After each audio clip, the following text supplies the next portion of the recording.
বিএনপির নেতৃবৃন্দের প্রতি বলতে চাই, আপনারা বলেন আওয়ামী লীগের রাজনীতি নিষিদ্ধ করবার জন্য আপনারা দাবি তুলতে পারবেন না।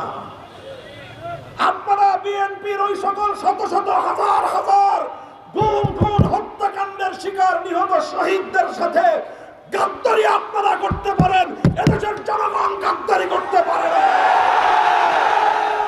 সকল শহীদের বিচার হওয়ার আগ পর্যন্ত আওয়ামী লীগকে বাংলাদেশের ৫৫,০০০ বর্গ মাইলের কোথাও রাজপথে নামতে দেওয়া হবে না।